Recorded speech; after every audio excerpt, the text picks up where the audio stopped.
Exhaustion. The terribly potent and utterly depleting feeling. The muscles in my body had long ago given out, having been exhausted out of the sheer tension I'd put it through in all my years of training. I hadn't anticipated a situation like this, trapped in a cold room with those vile, ruthless creatures. I'd fought for my life and in the days somehow, by some fucking miracle, managed to get the 5 demons into the caged area. I locked them on their side and slumped to the floor, while the heathens used my Valentino pumps and a chunk of my dress as chew toys. Minutes had turned to hours of incessant growls, snarls and barks, leaving me sleepless and disturbed. Black, perfectly polished shoes come into my line of vision, and I watched them move, ignoring the sunlight filtering through the door behind them. He's in navy suit today, diamond cuff links glinting beneath the dim light, while the face of his watch peeks out from beneath his sleeve. He drops to his haunches as though he wants a closer look at my misery. Sleep well? It takes all of my efforts to build up the strength to slap him across the face, but the rush of satisfaction it brings makes it worth it. He does not flinch. He merely narrows his eyes at me, a fraction of an inch, while he slowly brings a thumb to swipe at his bottom lip.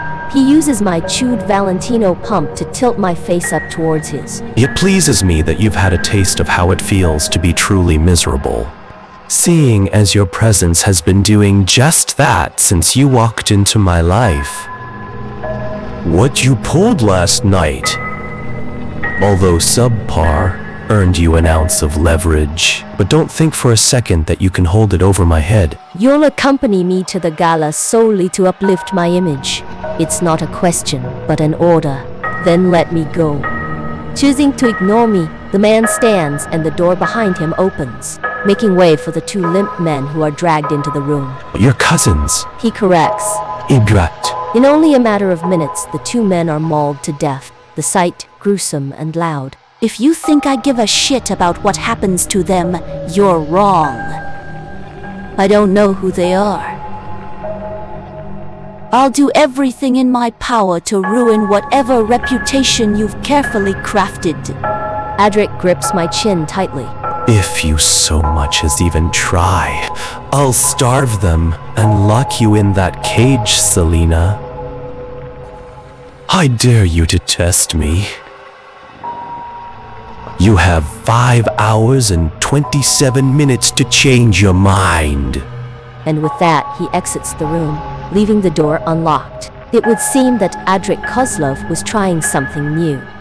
The new form of torture that consisted of letting me think I had freedom when in reality, it was nothing but an illusion. I spent 5 hours trying to find a way out. I'd stolen a car and crashed it into the gate, dove into the never-ending woods. Tried to climb up the gate, and when none of that worked, I tore through every crevice of this manor in an attempt to find a weapon strong enough to earn me an ounce of leverage. The sun had dipped just beneath the horizon by the time I'd retired to the kitchen. I trail through an aisle and decide to fuck everything up in here. A throat clearing, the large figure seated behind the desk. It's a live video feed displaying every corner of the manor. I enjoy watching you fail. What's next? You gonna make a shrine in my honor and worship it?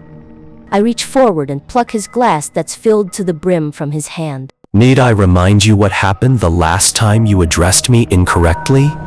He stands, the move drawing attention to his build, forcing the rest of his drink down my throat. Who said I agreed in the first place? He glances down to his watch. 27 seconds. Fine.